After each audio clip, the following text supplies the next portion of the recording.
So how do you like the title I chose for this video? Let me have my little Lifetime Movie Network biopic fantasy. Okay, Delulu is a Salulu. Fuck you. But yeah, anyway, this video is like a follow-up to a video that I did previously where I'm basically talking about unpacking things that happen in my life. I'm a strong believer that you have to deal with your shit or it's going to deal with you. So that's what I'm trying to do at this point in my life. It's a lot of personal stuff, but I think there's a power in sharing your story and what you learned. Like I've read memoirs, especially memoirs by transgender people. I really like this one called Transfigured. There's another one by Janet Mock. I read part of it, but I'm gonna be honest with you. I found it a little preachy. Okay, the girl couldn't go like 5 minutes without humble bragging. But I did still like relate to a lot of what she said. And so that's why I want to share my story too. If like at least one person watches this and takes something away from it, or it helps someone something they're experiencing, then that's what this is for. I don't expect everyone to listen to it. It's a pretty long video. But if you make it all the way through listening to it, then you are quite the champ. But anyway, again, the video is all audio. I'm including a lot more pictures this time than I did in the previous ones. But anyway, without further ado, here we go. I'm sure you're wondering why I'm wearing a trash bag. The year was 2016, and it was a style at the time. Kidding. By the way, I do that a lot. Use humor to deflect. A therapist pointed this out to me once, and I responded by asking her, deflect from what? I'm not a pickpocket. But anyway, back to the photo. This was me at a party at a random house near the University of Alabama.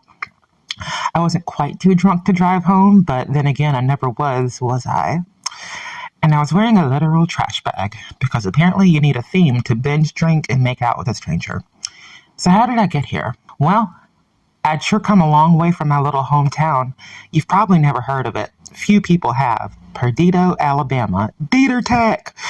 It's not even the cool Perdido that's by the beach. That's Perdido Key.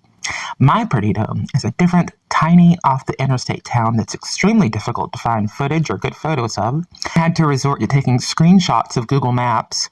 It reminds me a lot of footage that you see of Appalachian towns. So here's the road I lived on when I was little. I actually used to live in a house down this road, and the woods around the entry were way more overgrown back then. This is where I lived for a few years after my mom died, and this is where my favorite aunt used to live. So despite the modern cars you see in the driveway now, Perdido is one of those places that just seems stuck in time. My mom used to call it a one-horse town, one that she desperately wanted out of. This is the part of the video where I'm going to start showing you some old photos of me. This may sound weird, but as a trans woman, I feel this mostly self-imposed pressure to try and erase the boy part of my past. I've gotten okay with showing boy photos of me with my hair grown out where I'm expressing myself more and I look more feminine. But as a kid, I flat out was not allowed to dress remotely feminine or even grow my hair out. One of the reasons being that I had a tendency to twirl my hair too much with my finger. But like it or not, this time in my life was documented with photos. I think the shame is because I've tried so hard to not be perceived as a man, and I worry that mentioning it will undermine all of that effort, even though we all know that time in my life it did in fact exist. At least that's how I felt about it until recently. I actually recently saw an interview that Blair White did on some therapist channel, and while I disagree with her about a lot of things, when she actually gets real about her experience, I find it really relatable. There's this part where she acknowledged that her transition was partially a trauma response, which I don't think that's entirely the reason that we transition, but I do think it's part of it. And the therapist asks her if she regrets transitioning and becoming Blair. And she says, no, I'm Blair because I chose to be Blair. But I'm still Robbie, her boy name. I'm still Robbie, too. I'm all of it. And while that may sound like a person with split personality to some people, I actually feel like I know exactly what she's talking about. Lately, I'm realizing that I am the same person I've always been. Sure, I've changed the outer shell to something I'm more comfortable with now. But if I'm going to learn to love myself, I can't just love the version of me with this outer shell. I have to look back and learn to love who I was back then, too. I have to love all of me. I have to be all of it. It actually didn't bother me to look through my early childhood photos. I have a lot of nostalgia for this period in my life. Honestly, I was a little goober, okay? I could not be bothered to even be serious for a single family photo with my sisters. Constantly making faces, constantly putting stickers on my forehead. God knows why. That was just like my thing back then. I love this picture of me and my sisters because it reminds me that who I am on the inside now is the exact same person I was when I was 6. A goofball. A silly head. I love this picture because it reminded me of when my mama used to say I looked like I was up to something. She was like, you look like you're up to something. And I am. The thing I remember about this era is I used to idolize my big sister. She used to wear all the like hip girl hairstyles and outfits. I used to think she was so fabulous. I still think she is. All of my sisters are gorgeous, but okay, y'all not about to upstage me, okay? Not in my own video, so back to me, bitch. So I think one of the reasons I have a lot of nostalgia for this period of my life, other than general childhood nostalgia, that we all have, is because this was around the period I lost my mom. So I associate this period with the time in my life before she died and before a lot of things in my life changed. I don't have very many photos of her, and I'm not going to go into how she passed away. I talked about it on my channel before in a video that I've since deleted, but in hindsight, I just don't know if I feel right talking about that. One of the things I'll say, though, is that my mom did not go to church, but she read the Bible and watched TBN church shows every day. I think it was how she comforted herself, and it meant a lot to her. When I was born, she gave me the name Judah, which is a biblical name, the Lion of Judah. So even though I don't go by that name anymore now for my own reasons, I realized that she put a lot of thought into choosing that name. It was a gift from her to me. She wanted to give me a name that had deep meaning for her, and I see the name that she gave me as a token of the fact that she loved me. The name she gave me is a reminder of, despite how much she may have been going through back then, that my mom loved me. By the way, this is a picture my cousin sent me. I don't have a lot of pictures of my mom, but I love this one. It's her holding me when I was a baby. You can only see my hair in this picture, but it's a sweet photo. Anyway, I'm not bringing all of this up to throw a pity party for myself. It's because I actually think it might be a causal factor in some of the unhealthy behaviors I developed later in life that I'm trying to address and move on from now. When you lose a parent at 6 years old, you don't really understand the loss. I wasn't losing as much in my mind as my 18-year-old sister, who had 18 years worth of memories with her, had lost. So I felt sad in a childlike way, but not like devastated the way that my older sister did, because I just don't think I understood. But I also think maybe the death of a parent can register on a subconscious level as a form of abandonment. And my dad was not a stand-up dad. He had a ton of demons of his own. I'm sure he had a lot of great qualities too, but frankly, I wouldn't be able to tell you what they were. I didn't know the man well enough. After our mom died, our dad kind of shuffled us around from house to house, from friend's house to friend's house. I don't know why we didn't just go back to our house across the branch. That's what they used to call where we lived, across the branch. Country people apparently have these kinds of nicknames for people's houses. So like, this person lives over to the house, that person lives down to the house. And these are two different places depending on the pronunciation. Anyway, I don't know why we didn't go back there. Maybe it was because my mom had died there and it was too much for him to go back. I really don't know. He basically shuffled us around before finally dropping us off with his sister and going on his merry little way. And my oldest sister had some sort of disagreement with the aunt he dropped us off with. So we only were allowed to see her periodically for the next 4 years. That was really hard for me. Like, it was giving The Color Purple a little bit. You and me as never part. If you know, you know. My aunt eventually handed me and my sister Danielle over to her, so we went to live with her in Foley, Alabama, which was a bustling metropolis compared to Perdido. So again, this isn't me trying to throw myself a pity party because I had kind of a rough childhood. I had a rough childhood, okay? I wasn't watching Batman and Robin. We all have our shit. We all have our demons, and it's just a matter of learning to face those demons and grow from them. I think the fact that I felt unwanted, felt shuffled from place to place, felt abandoned and inferior, no matter how much I've tried to run from it and deny it, probably had a huge psychological impact on me. So now, as an adult trying to navigate normal stuff, I feel like all of that baggage is starting to present itself. Like, I find myself behaving in ways that even I know are crazy. And in the moment, I don't know why I'm doing it. But then when I really start to psychoanalyze myself, I think of things in my past that it might be connected to. So the other crucial thing about my childhood that just needs to be acknowledged is your girl was a little queen, okay? Your girl was the doll before she knew left from right. After my mom died and I was being shoveled around a lot, I had a lot of family members who criticized me for being too feminine before I even knew what that word meant. I didn't know that I was acting girlish. I didn't know that I was switching when I walked and talking like a girl or sitting like a girl. My God, I wasn't trying to. It was just how I was. But a lot of my family members would try to correct my behaviors and try to quote unquote toughen me up.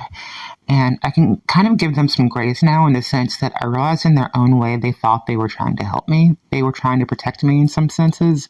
But what they didn't understand was that children pick up a lot, especially a child who is already sensitive. And I definitely picked up on how disgusted and ashamed they appeared to be when admonishing me for being too feminine. And I started to internalize that on some level. Even though I didn't realize it back then, I was actually learning to hate myself, basically. I didn't think that was their intended outcome, but it was the outcome. So, when I lived in Purdue, I had a cousin who was in his late 20s, and he used to terrorize me. Every time he came over to see his daughter, who lived with his mom, my aunt, by the way, he made that his mission. He kept telling me that he was trying to toughen me up because I was too soft. I've honestly mentally blocked out most of what he said and did at this point, but my standout memory is that it all culminated in him and another older male cousin chasing me, and I must have been like 9 or 10 at the time, chasing me around the house, and I'm running, screaming, and crying, trying to get away from them. And they chase me into a bedroom, and he starts yelling ugly, degrading things at me, berating me, and ripping my clothes off. And as he was ripping off my clothes, I was trying to crawl under the bed and hide. Thankfully, in the middle of this, my aunt, his mom, came down the hallway calling my cousin's name, and they both left me alone. And I just laid there under the bed, completely naked, crying, and no one coming to check on me. So this has taken me years to accept in my head, but as an adult now, I honestly believe that what he did was in part just to humiliate me, but it was also sexually motivated, and that makes it sexual assault. I don't know what he would have tried to do to me if his mom hadn't interrupted him. I've always had this tendency to think that he never would have gone as far as to actually R-word me. I don't think he was that depraved, but then I think that maybe that's my brain trying to minimize what happened so that I can feel like I'm in control. I don't like thinking of what happened as an attempted R-word, but I think it's quite likely that it was. I think the fact that I was this slightly built, very effeminate child, and also something that I tend to underestimate in my mind is that a lot of black men fetishize light skin. So I don't know that that was a factor, but I have suspicions about it. All of this triggered some kind of sexual confusion in this guy and my cousin. Despite the fact that I was a literal child, I did not want this. I wanted nothing to do with him. But this was his way of acting on a confused sexual impulse that made him angry and violent and emotionally unbalanced. I've always thought that I was lucky because he didn't actually R-word me, so it's not that big a deal. But the fact is, he ripped my clothes off while I was screaming for him to stop and trying to get away from him. And I felt violated, I felt like I was in danger, and I felt completely powerless. And in my mind, that is sexual assault. I think this experience is probably the reason why I have this need as an adult to always feel like I'm in control. I have a tendency to be stubborn because admitting that someone else is right makes me feel like I'm not in control. I think this event is also a source of a lot of unhealthy behaviors I have in relationships where it's I'm basically attempting to relive aspects of this traumatic moment, but in a way that allows me to have control over it. It's something I'm realizing about myself now that I didn't realize for years. But at the time, after it happened, I just kind of pushed it to the back of my mind. But inside, on some level, I think it made me furious that I was the one who was constantly scrutinized and belittled because I like to play with Barbie dolls. Yet this grown man could go around doing whatever he wanted and no one held him accountable or even acknowledged it. Regardless of what that man did to me, though, I did manage to bury it and find joy in my life at that time. So this was the 2000s. And in those days, nickels had pictures of bumblebees on them. Give me 5 B's for a quarter, you'd say. But despite it being the golden internet age, my family didn't actually get a computer until I was in middle school. It was an older, used computer, and it took us a while to even get internet. but there was some sort of poker game installed where you get to create like an avatar and then you play cards or something as the character. So you could pick out different hairstyles and clothes and facial features, etc. So I used to love it because I could create like these glamorous female avatars and experiment with trying different hairstyles and colors and different makeup looks and stuff. I said before how like, doing my hair and makeup in the morning is my favorite part of the day. So I realize now that building those avatars or styling my sister's Barbie doll's hair, which by the way, I wasn't actually allowed to play with Barbies. I used to get in trouble for it all the time. But that was me expressing myself vicariously because I wasn't allowed to express myself through my appearance in real life. I wouldn't even play the poker part of the game. I would just create different looks in the avatars and then start all over again. My sister used to have like this little fashion game where you could design different outfits. So I was really obsessed with different fashion eras too. I would try to do like looks from like the 20s or the 60s or the 90s. It was my jam. That was basically how I got through that period and found joy in my life. But then you reach a point in childhood where you start noticing the boys. And like I really liked them. I don't have the words, but it was actually like kind of painful. I'll never forget the day that like my brother-in-law took us to register for the school year. It was my first year starting middle school, and I had spent the entire summer crushing on Leonardo DiCaprio because I'd seen Titanic for the first time. But anyway, starting middle school was really exciting because I felt like one of the big kids, and I have this vivid memory of going to find my locker and seeing this boy who looked a little older than me. He played football, and he was really broad, and he had this shaggy, dirty blonde hair. And I can't even describe the feeling. I was just utterly mesmerized. I felt like this feeling of inferiority, like he was a part of some world that I didn't belong in. I don't know how to describe it. Just this painful longing and desire that was unlike anything I'd ever felt before. And I'll never forget it. Small town Alabama is such a racially stratified place, so growing up, I was always being told that you're supposed to like this kind of music. You're not supposed to talk like this or dress like this because that's white. That's for white people. You're black. You're supposed to act like this. This was like my family. This was other black people telling me this. And I think that because I was attracted to these white boys, but I was told you're not like them, you don't belong in their world, it gave me a weird racial complex that I don't think I would have had otherwise. And I can look back and realize that, like, I think me being interested in white stuff was something that made some black people feel rejected, like implicitly rejected, like I was rejecting black culture. And I think maybe that hurt for them. So I can understand why they reacted that way. But in any case, this was when I started having these really intense crushes on boys, and I was convinced some handsome Ashton Kutcher type guy was going to come along and fall in love with me, which is crazy, but I was 11, so can you blame me? Like, I literally would fall behind in some of my classes, especially math, because I couldn't resist the urge to daydream about my happily ever after with whoever my crush was, instead of paying attention to the teacher. Embarrassing. Okay, so y'all want to hear a funny story? One of my memories from this time after I moved to Foley was going to the fair with my sister and her husband at the time, and there was some ride where it was like it swings you around and it's like 3 or 4 seats to a station or whatever you call it. So they gave me the money to go on the ride, and I spot these 2 boys with like the shaggy skater boy haircuts. I used to be crazy about those kind of guys in middle school. So I hop in the seat between them, and the next thing my sister and her husband see is me swinging around between these 2 boys. And I remember them kind of laughing when they saw me. Like, I don't know if they completely understood why I had done that, but on some level, I think they were like, look at this bitch. Okay? That was just me. I have a lot of little stories like that, by the way. I tried to learn how to skateboard around this time so that I could meet skater boys. Like I said, I was always scheming, but that didn't work out. Skateboarding was really hard. I couldn't figure it out.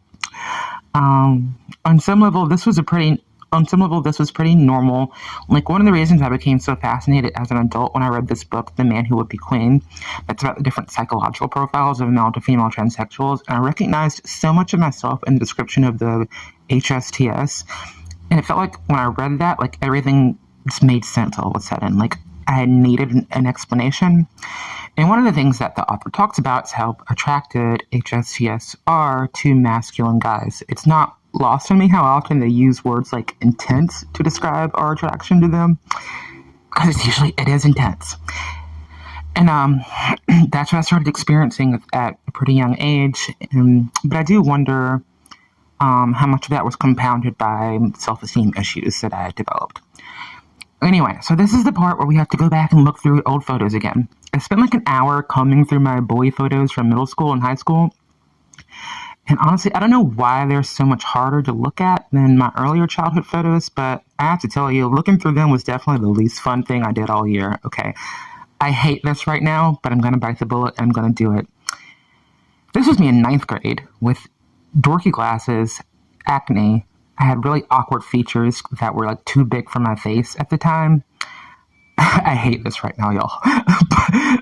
I hate these pictures. If I'd been allowed to be more glamorous at the time, this isn't what we'd be looking at. It's very hard to look back at my awkward photos and realize that I wasn't giving anything close to sexy local tea babe wants to chat with you, okay? But that's what it was. And I started to grow into my looks a little more in high school and get a little bit more control of my wardrobe, but I still hate these pictures. As a trans woman, we all had to admit that we had that horrifying, awkward gay boy phase, and it sucked. It sucked, but it's something that's part of our life that we have to come to terms with, and denying it or pretending it didn't happen will only lead to more unhealthy coping patterns. Anyway, I hate this right now. Dear God, shoot me. So let's look at a picture of something else. Anyway, I'm not going to go into every little crush I had back then, but there are some that stick out. For example, when I was 15, my family moved into what was basically like a low-income apartment complex. Things were pretty boring there until one night I was mindlessly walking to the vending machine by the pool, and I spotted the new boy. This is the fun part, y'all. I thought he was so cute. And he had this very, like, rebel without a cause type of spirit that I just thought was it when I was 15. Cleopatra is into that. Like, she's like, I'm feeling this. And I must have fallen for him, like, instantly, because once I noticed him talking to one of, like, the black guys in the neighborhood, apparently Mr. New Guy was trying to figure out where to buy weed, I decided to come over and insert myself into the conversation. I don't remember what I was saying, but I'm sure I was, like, making fun of him. Who knows? I don't remember the details of the conversation, but somehow I ingratiated myself and started following this new ragtag group around everywhere they went. I had just turned 15 and I was still like a little goody two shoes. I had never even properly learned to inhale a cigarette, but Mr. New Guy taught me how. Okay, he was a 17-year-old who had dropped out recently, so I was like, ooh, an older man. He also had a younger brother who was a grade below me. His name was Who Fucking Cares? For the longest time, I couldn't even remember the little brother's name. But anyway, I quickly started hanging out with them every day, going on little weed finding adventures with them. It was thrilling. Like, I had no real interest in smoking weed, but they both kept saying how funny it would be to see me high. So eventually I tried it. I liked it the first couple times, but most of the time I felt really out of my mind and kind of anxious. I remember smoking with them in the woods one time, and on the walk back to their apartment, one of the neighbor ladies waved at me, and I waved back, and in the time between me waving back at her and then turning my head back towards my friends, it felt like 30 years had passed by, and that really freaked me out. Like, most of the times when I smoked weed after that, I would get freaked out like that. But I kept doing it to try to impress this guy. Everything was all fun and giggles until one of my female friends from the neighborhood noticed my crush too. Looking back now, I can understand I was not allowed to so much as grow out my hair at the time. So I remember like one time I tried to buy a pair of skinny jeans and my older sister like got so furious and upset and like immediately took them back to the store. So I was forced to quote unquote boy mode at the time, and because of that, I was no competition for the pretty female friend. She quickly started hanging out with us every day too. The brothers especially liked her because she had a car and a single mom who was too busy to notice where her daughter was driving around to and when. In any case, this led to me having to sit there and act like it didn't bother me when my crush, who by the way had a girlfriend back home in Mississippi, made out with my friend. I remember feeling shattered inside, feeling this intense anger that I didn't know what to do with, and feeling like there was no one in the world I could talk to about it who would understand. I don't know if Mr. New Guy ever liked me as anything other than a friend. I don't know if he was ever anything other than 100% straight, no exceptions. I do remember this night when we both snuck out and sat next to each other on the swing set. I can't remember the exact conversation. I just remember him at some point saying something like, I'm a little gay sometimes. And me asking him, oh, really? Like, very innocently. And him brushing it off as if he was just joking around. And, like, a lot of straight guys like to joke about gay stuff, I guess. Like, there was this one time we were sitting in the back seat of the girl's car, and he jokingly grabbed the back of my head and, like, pushed it into his crotch. So I don't know if that was just horsing around. I liked it, but it may have just been horsing around. And a particularly gross example, there was this time that he was sucking on a lollipop, and then he put it in my female friend's mouth, and then put the lollipop back in his mouth. And then he took the lollipop out of his mouth and pointed it at me and put it in my mouth. The symbolism isn't lost on me here. Thank God I didn't get like mono or something. You do really weird shit when you're 15. Anyway, eventually his parents got fed up with the neighborhood, got fed up with his drug habits, and they moved him back to Mississippi.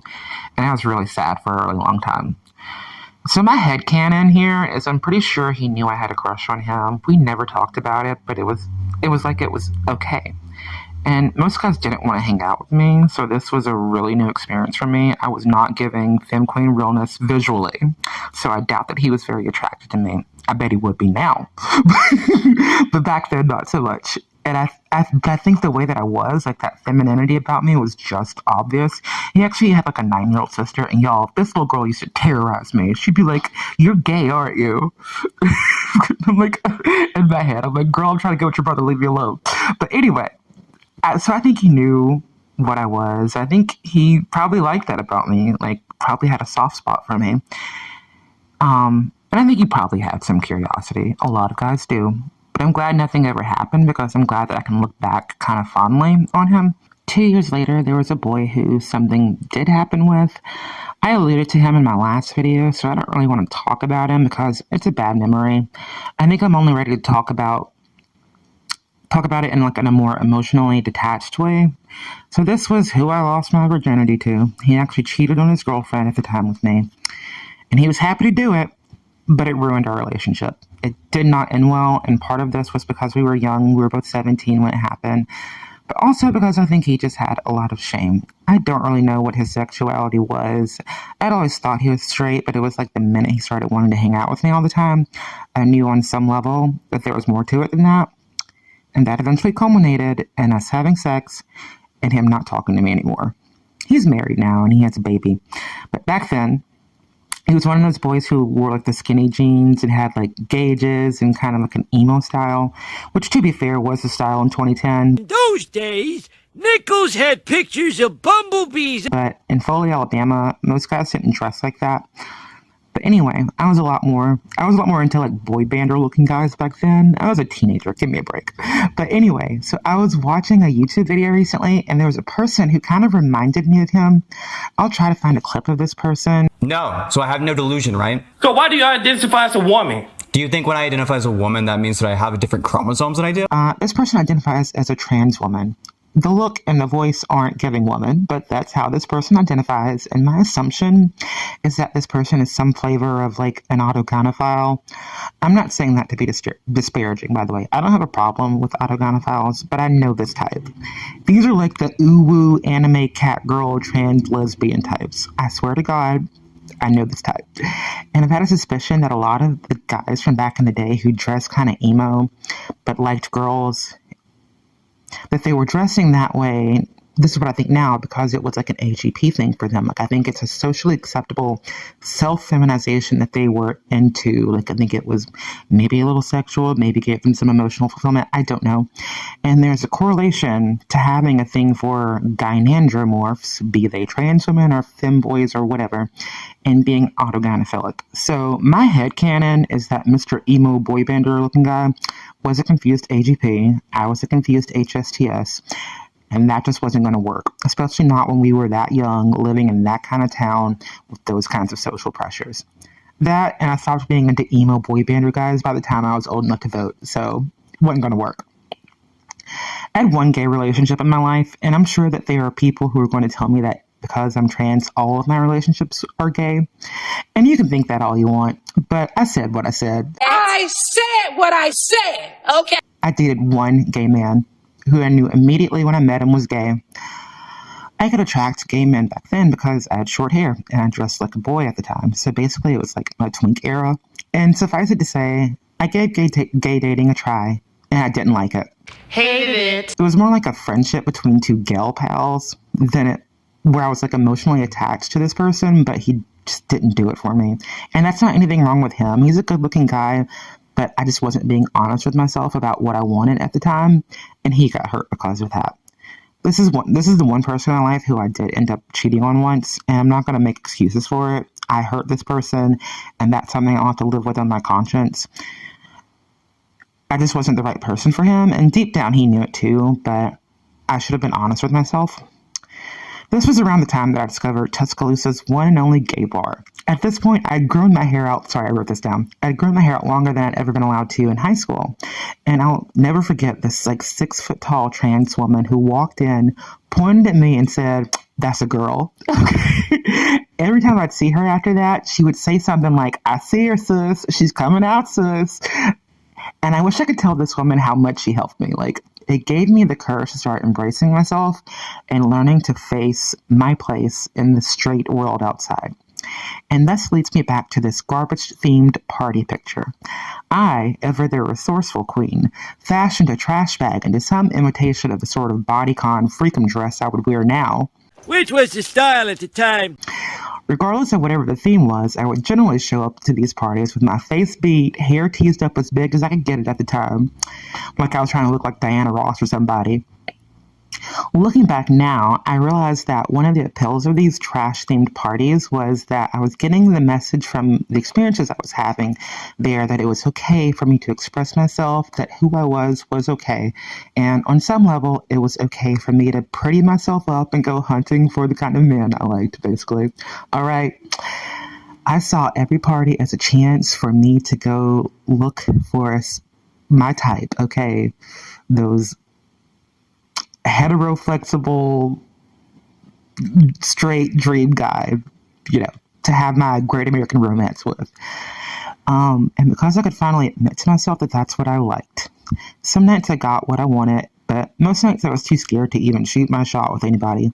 So I remember one time sitting on the porch with a guy who I thought was kind of cute. He was friends with this girl from my history class, and he looked like he time traveled from the hippie era with his long hair and grungy clothes. He reminded me of Joseph Gordon-Levitt in Third Rock from the Sun. That was like one of my biggest crushes growing up. Anyway, so it's casually throwing hints at him. He's casually throwing hints back. And the next thing I know, we're macking. All right, we've got our tongues down each other's throats. I'm like caressing his face, kissing his neck. He's grabbing my ass. Okay. And then out of nowhere, he just stops. And he's like, "Wait, I don't think I can do this." This would happen to me a lot in those days, and I'd drive home cross-faded, okay, stopping at the stoplights, not even remembering when I put my foot on the brake, still having the nerve to stop at Wendy's and get a 4 for $4, just living dangerously as hell. And I'd sit there the next morning drinking energy drinks, smoking cigarettes, and trying to find some rationalization for why that guy didn't want me, why he didn't go through with it. On some level, I think I just assumed that it was too much for him, that being with someone like me was maybe too new for him. But it was really hard for me to wrap my head around, because for me, if I was attracted to someone, then I was just attracted to them. There wasn't any question about it. I didn't have any sort of internal struggle or confusion, so I couldn't relate to the guy enough to understand what was going through his head. These experiences would fill me with self-doubt. I was young enough to keep some hope and keep going to these parties every weekend looking for a new guy who would accept me, but there was a nagging insecurity in the back of my mind. At that point in my life, I had always been the initiator.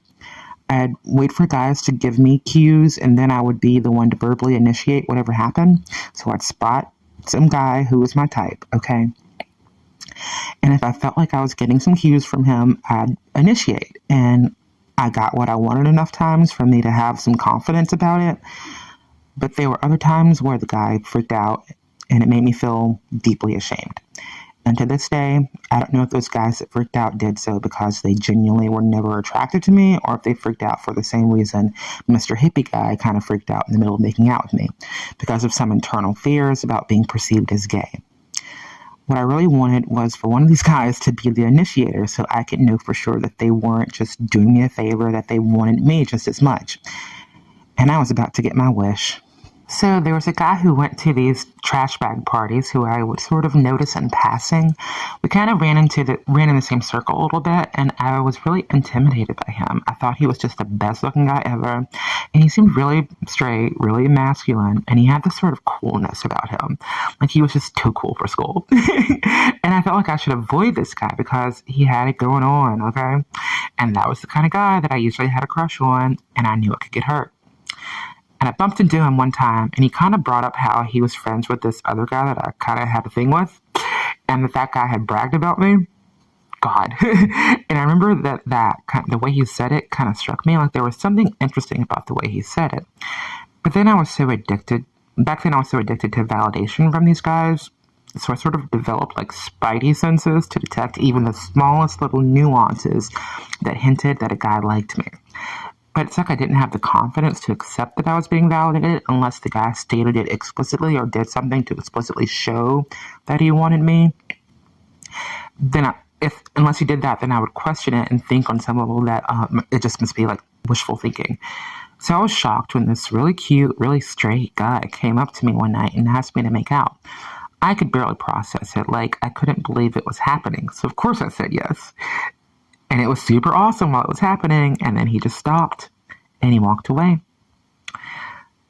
But it was like I ignored the red flag part. I ignored the part where he walked away. The fact that this guy, who was like my dream guy at the time, came up to me and asked me to make out. He picked me. He had been lusting after me.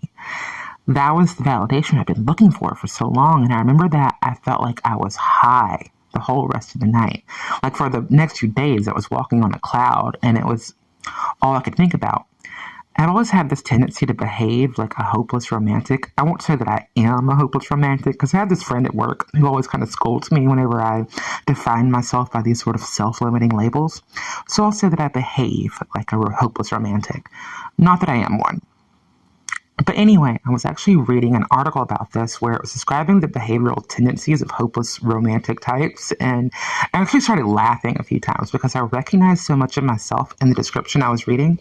People who think like this tend to have a lot of grandiose, like fairy tale ideas about true love that other people would consider unrealistic.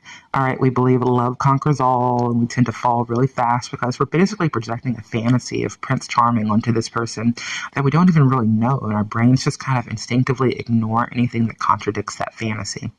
In my younger years, I was really naive about how sexually driven a lot of guys are. I thought everyone wanted what I wanted, and I didn't grasp the reality of hookup culture. When I saw a guy I was attracted to, I would immediately think of him as basically a potential love object, a potential Prince Charming that I'd have some great romance novel love story with. I didn't understand that when they saw someone they thought was attractive, they just saw someone that they wanted to have an experience with, and the idea of them not really having an interest in me afterwards just didn't compute in my brain. It didn't make sense, and I'm still trying to wrap my head around that. So anyway, after the great makeout of 2016, I kept thinking about this guy and building him up in my mind. I remember that he added me on Facebook afterwards, and he would occasionally like and comment on my posts. So I'm thinking, ooh, he likes me. Maybe he's just too scared to say it. Again, with the romantic ideation. I learned from one of his friends that he was straight, but had been wanting to experiment. In hindsight, I think if anything, he was probably considering the idea of going a little further than making out, but I don't really think he was considering a relationship. Who knows? But I would always feel like this is my last shot at love. No one else is ever going to come along. So I felt like I had to make it happen or I'd miss my one chance at happiness. It sounds crazy saying that now. Me, Tyra Banks. What, is he my last hope? But I really thought that back then. So I asked him to hang out. I went from being the pursued to the pursuer. And we met for drinks. We went back to his place. To this day, I can't bring myself to watch the movie Fargo. And nothing ever happened. I sat there agreeing to watch just one more movie, waiting for him to say something, wondering if I should be the one to say something. And eventually he asked me for a hug as I was on my way out the door. I hugged him, still hoping this was going to be the moment. And then, next thing I know, I'm driving home, and I remember just punching the steering wheel. I was set to move to Philly within the next week, and kept beating myself up for dropping the ball on what I thought was my last shot at love. So I asked him to hang out one more time, and he didn't reply for a while. He mentioned something about a movie night he was throwing. He was like a film major or something. And I asked what time, and he didn't reply until like halfway into the movie party to let me know that they were all taking the party to some bar. And he told me I could drop by the bar. And if I can go back in time and do what my mama would have probably done, which is go grab a switch out of the woods and whoop my little behind, that's what I would do, because my dumb ass went to the bar and met him and his friends. That's the last time I ever saw him in person. It's worth noting I have heard from him a few times over the years, but it's probably for the best. One thing that I didn't like about him was that I always thought he was one of those people who thinks he's smarter than everyone else and looks down on people because he thinks they're stupid. And maybe he's changed. Who knows why he acted that way? But if we had dated, I don't think it would have worked out. For one thing, I'm stubborn and I'm a little prideful, so I don't like to admit when I'm wrong, and I probably would have cussed his ass the fuck out. All right? Anyway, the literal next day, I moved to Philly, and I was kind of heartbroken. I thought about this guy the whole drive there. It was like an 18-hour drive. It was supposed to be 13 hours, but I'm basically like a modern-day Lucy Ricardo, so I kept getting lost. And I thought that everything would be different in Philly. I thought I'd finally find my Prince Charming. But surprise, surprise, I just got even more of the same. I felt more free to dress how I wanted and express myself in Philly, and I think I was kind of starting to understand the importance of sex to men on some level. I have this saying in my head that men pretend to want love to get sex, women pretend to want sex to get love. And I think that was kind of my mindset back then. I started wearing a lot of like short shorts because I thought I would find love. And I was actually shocked at the reaction I would get walking down the street. I had men like following me in their cars, and I'd try to ignore them, but they'd follow me all the way to my house, honking their horn at me. It was weird because I was flattered, sure, but it was clear they wanted and needed something that was different than what I wanted. But I didn't understand the power of my own femininity in expressing that. There was this one night where I stopped at like some halal chicken place in the hood, and the minute I walked in, I noticed that the Middle Eastern guy behind the counter was cute, and he was my age, and we were both kind of smiling at each other. And then I noticed that his older boss was grinning at me the same way, and I know that grin. And then the cute one asked for my number, so I gave it to him. And here's what's weird. Like, I had like a feminine face, which I think is what they liked, but I had a boy body. I didn't have boobs. I had a lot of muscle tone, and it was summer, so I was wearing barely anything. So I knew they didn't think that I was a woman, so I didn't know what was going on. And what really surprised me was there was some like super hood black dude in there waiting on his food. And after the guy behind the counter asked for my number, the black dude looked me up and down, and he was like, "Who are you here with? Where you going?" Y'all, I know this is a small sample size, but what are the odds of every guy in this one random chicken spot being secretly gay or bisexual? That was my first big inclination that somebody's fucking lying, okay? Male sexuality is clearly a lot more complicated than what I had previously believed. Even though I wasn't really interested in any of them, I found it simultaneously validating and confusing. It helped me to feel more confident that I could find what I was looking for, though. It propelled me to go out looking for love again. And surprise, surprise, I ended up encountering pretty much the exact same scenario as what happened with the film major guy from the trash bag party. Basically, the exact same scenario happened again within a few months of me moving to Philly. One night, I went with my roommates to an art show. There was a super cute, super straight-seeming guy that one of my roommates knew, and we were sort of mingling with this guy at the show. He was Puerto Rican, and y'all, this guy looked like he walked out of a cologne ad in some kind of fancy magazine. Perfect face, perfect body. He was a fitness trainer, and being that it was the mid-2010s, he also had a man bun. I was flabbergasted.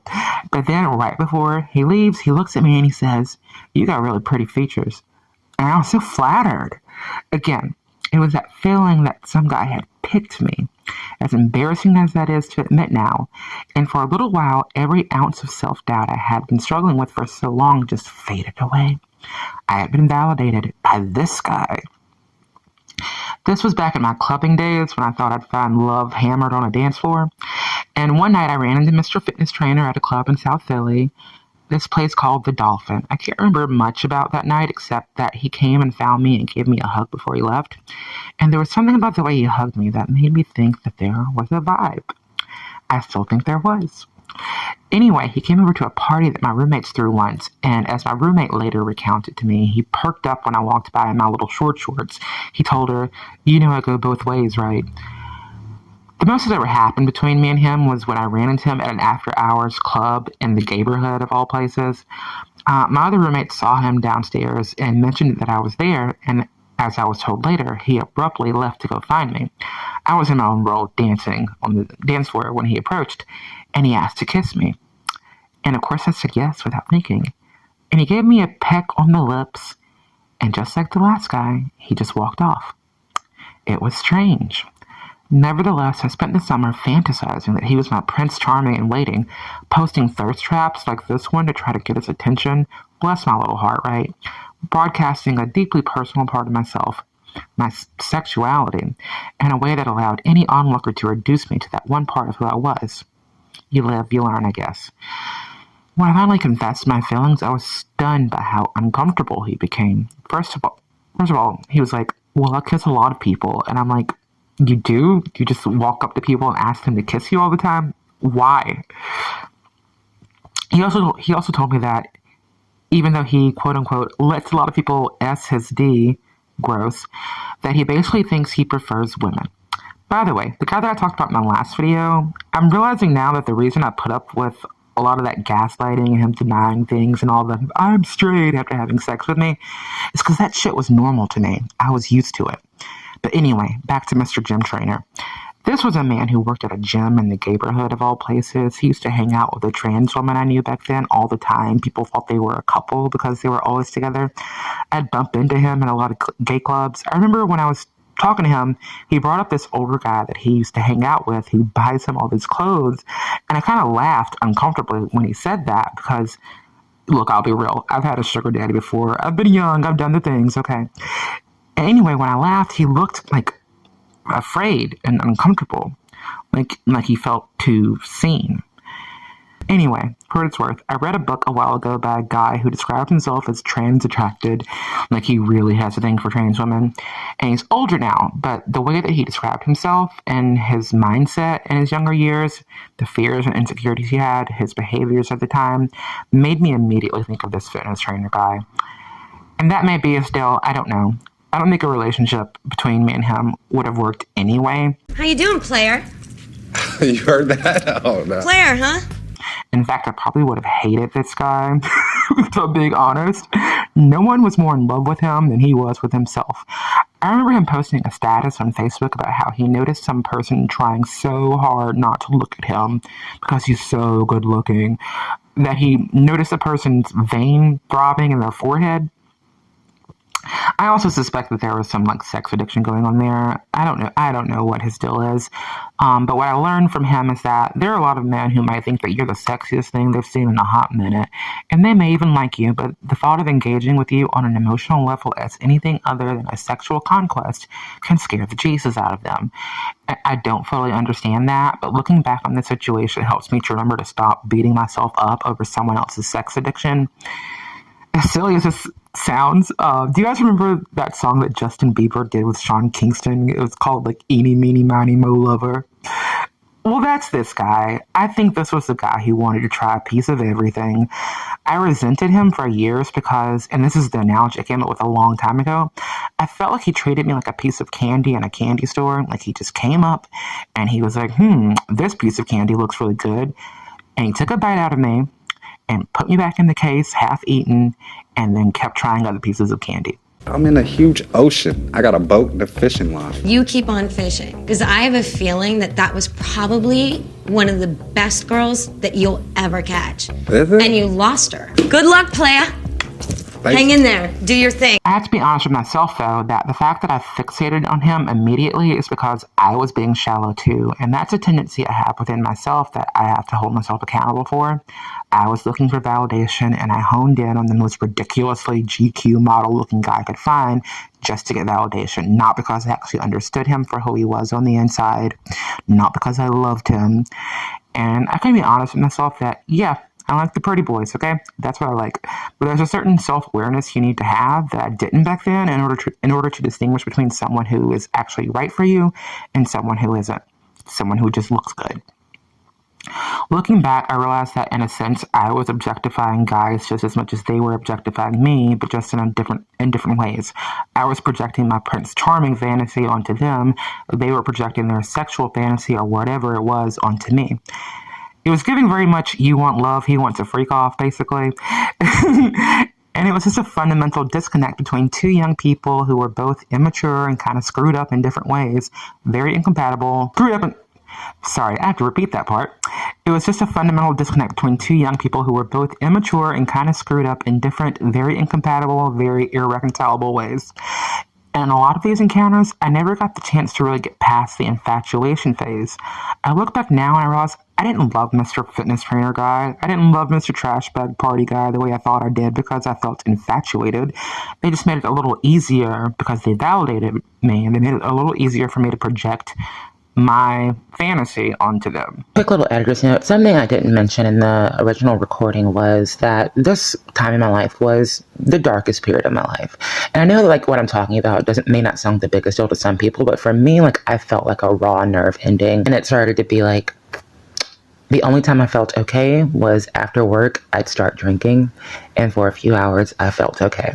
And that got especially bad after with the thing that happened with the guy that I mentioned in my last video. It was like going through a breakup, like any breakup. Like, I was devastated. There were parts of the city that I would just avoid because seeing any place that I'd been to with him reminded me of him. It was just, I couldn't take it.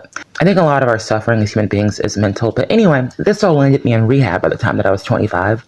And by that point in my life, I already knew how guys were. So it didn't surprise me that, like, all these, like, super macho straight guys in there were trying to talk to me, like, overtly hitting on me. One guy, like, whenever I left, like, my last day, he, like, came up and hugged me, and he was like, you know, I go both ways, or, you know, I'm bisexual, right, or whatever. And then, like, guys after that, like, from there were like, they would message me on Facebook, and I'm like, why is he messaging me? Even though I kind of knew why.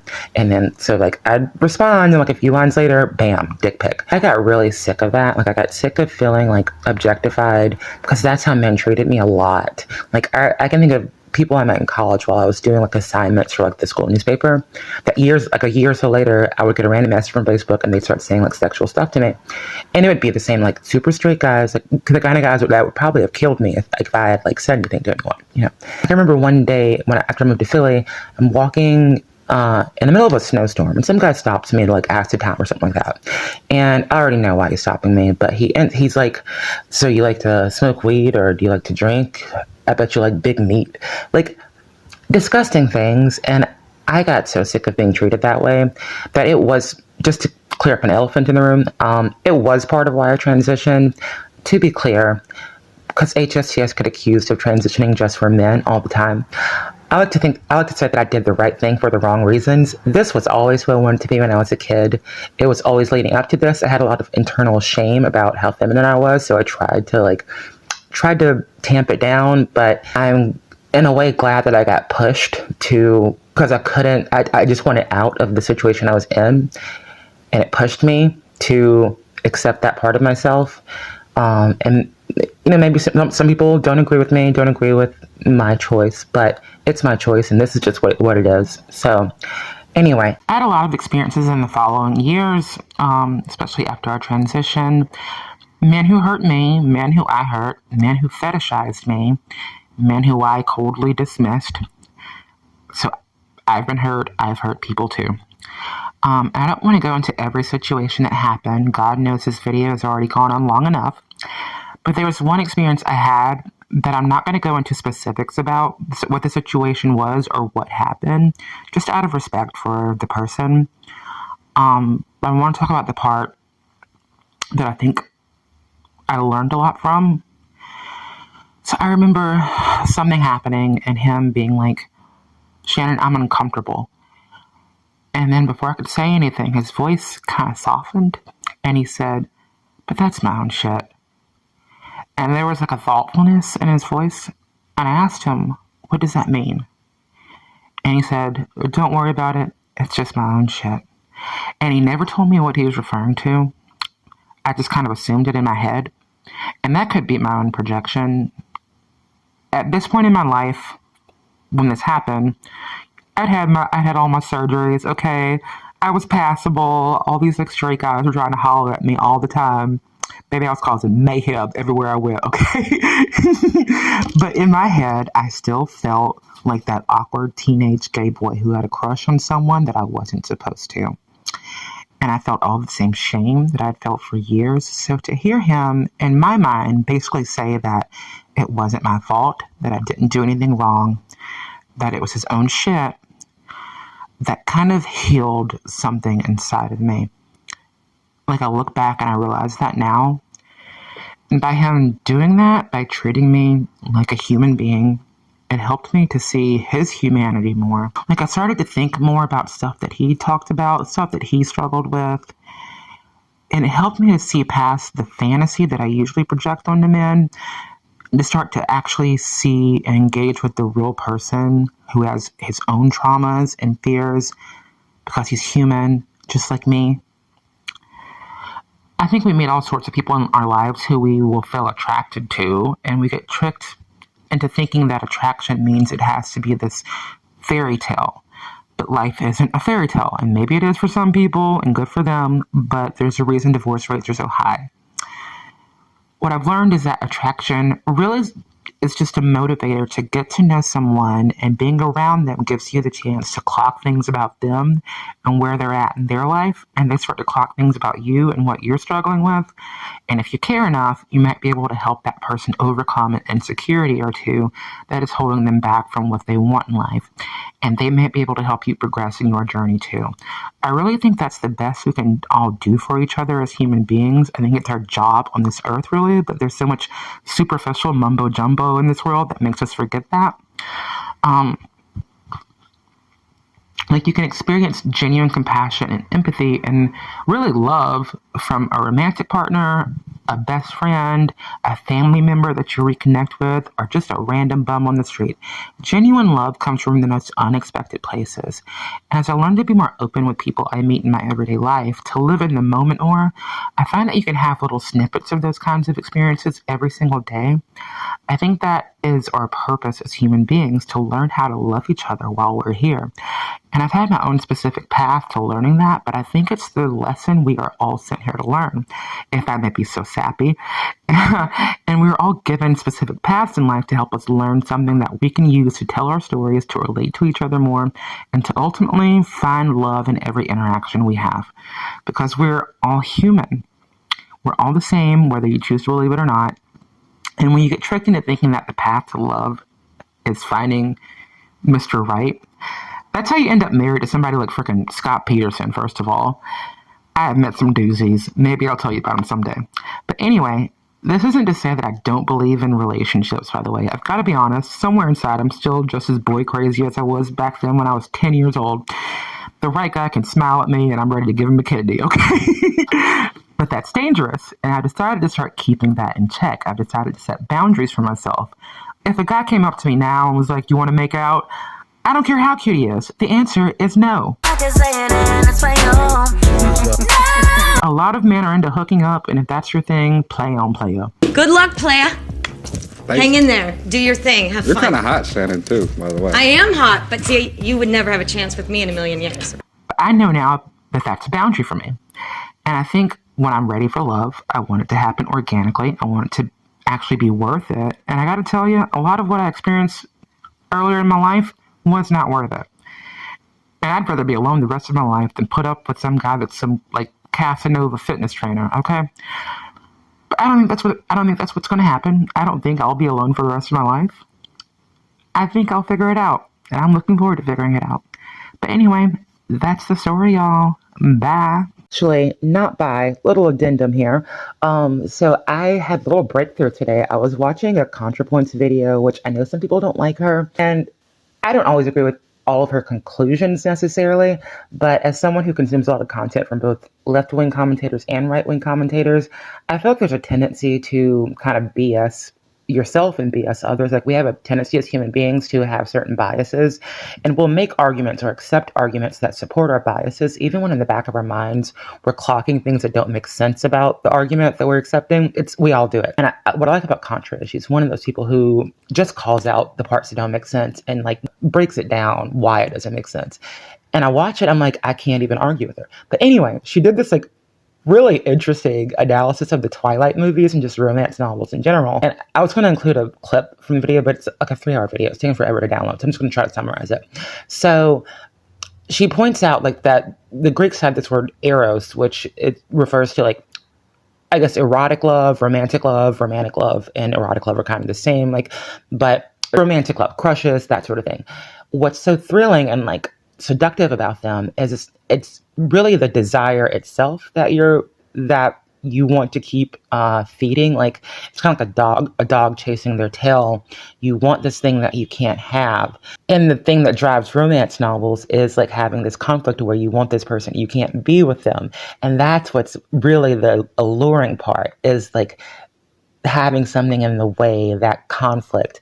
That's what we're attracted to just when it comes to like romantic love and or erotic, whatever we want to call it in general. And I related this to myself because like I have always loved forbidden romance movies. Favorite movie as a kid, Titanic. Recently rewatched Brokeback Mountain, which people think of that movie as like just like a gay porno, but it's really just a movie about relationships. And like there are all these scenes where like you can tell that like the Heath Ledger's character is like struggling with something inside, and that's what's keeping them apart. And I'm sitting there like, oh, that's so romantic.